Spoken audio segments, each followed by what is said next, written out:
One Punch Man has a lot of characters to talk about, and a lot of them deserve their own video. However, I think the one character that deserves the spotlight the most when discussing their character arc is Bang. Bang, to me, not only depicts what's good about a mentor character, but elevates that role and actually goes through what most senseis from the shows you've seen haven't. Now, Bang initially is just shown as a funny character to bounce off Saitama since he can't learn martial arts, and oh, he's old, he has a bad back, haha. But we get a closer look at who Bang is post Boros, thanks to the main antagonist being his old student. Garo is briefly mentioned by Bang to be the best student he ever had, but he was lustful for power, which led into him soloing the whole dojo and Bang stepping in to defeat Garo. Later on, he'd obviously return on his quest to destroy every hero, which puts Bang in some sort of frenzy. Bang would even see his beaten up student as a sign of Garo being here, enraging Bang even more. After Garo goes through countless battles, we have Bang combating Garo and not even holding back, showing that he's serious in defeating him. However, this is just Bang in his base form going all out, showing there is some remorse there as he has abandonment.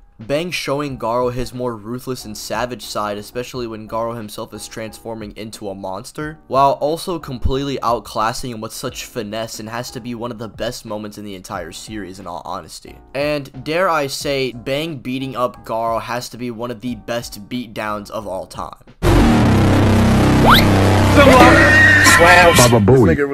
But seriously, it showed that Garo somewhat inherited what Bang taught him, which makes Bang feel even guiltier. As Garo is going on to drop heroes on their skull, he would go on to beat up his student, which, by the way, before this encounter, would be completely ruthless after hearing that Garo is around. He even relies on getting his brother Bomb to go and help him in order to defeat Garo. And other heroes like Atomic Samurai think, oh, Bang is probably going to hesitate when fighting Garo, but no, that's not the case at all. Bang in his first fight with Garo was just letting out rage, but in his second fight, he takes a different approach. But before we get into that, I want to briefly mention Bang's heroism, which strangely takes place right after this fight with Garo, but before the next fight with Garo. After the first encounter with Monster Garo, he's forced to fight Elder Centipede, and we get to see in this fight exactly what kind of hero Bang is. He's not only a person who cares about saving lives, but as a sensei, it's his job to make his students live a better lifestyle. And when facing someone like Elder Centipede, who specifically counters his martial arts due to his large size, he's willing to use abandonment, and even if it means he dies, he knows that it'll be worth it in the end since he can at least take down the bigger threat. The heroism that Bang shows is different from the ones that Garo encounters, and basically proves his point as to why the hero system is BS. It's weird that Garo went down such a downward spiral when his teacher is actually such a genuinely good person, and yes, he is mad at Garo, but the main person he's mad at is himself, because he feels like he's failed Garo.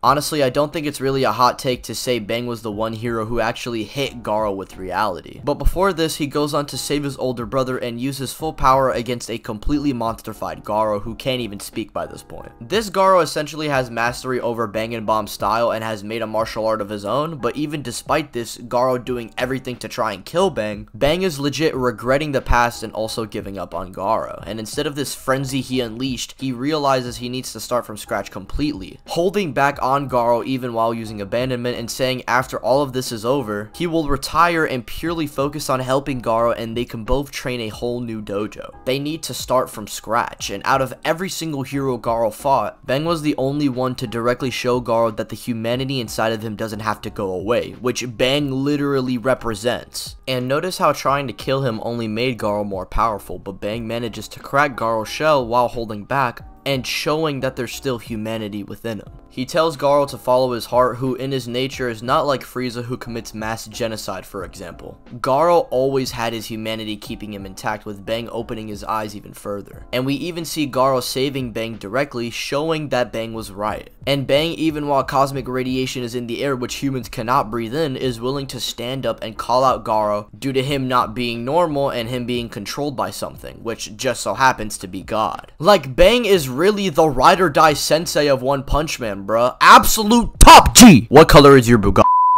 But seriously, what I like about Bang more than other mentor characters is how he doesn't just train a character and die for the character to be elevated. Instead, we have the opposite with the student and sensei having a conflict to begin with and both characters learning from it rather than one or the other. And One Punch Man in general just has that advantage of being very different from other mangas, since this sensei dynamic doesn't even apply to the main character like most stories would.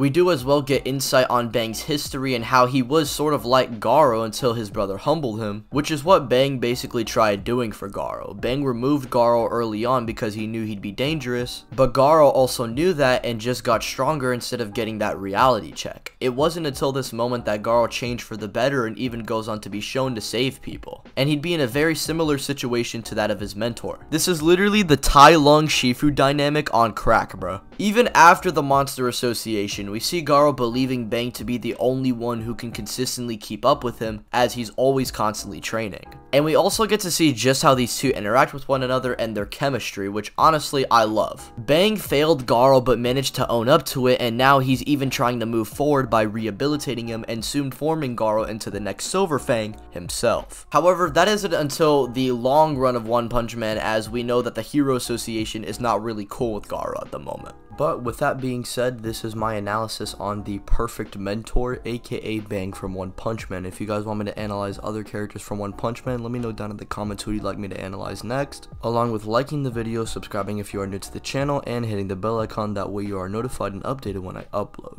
Thanks once again for watching, and have a nice rest of the day, everybody.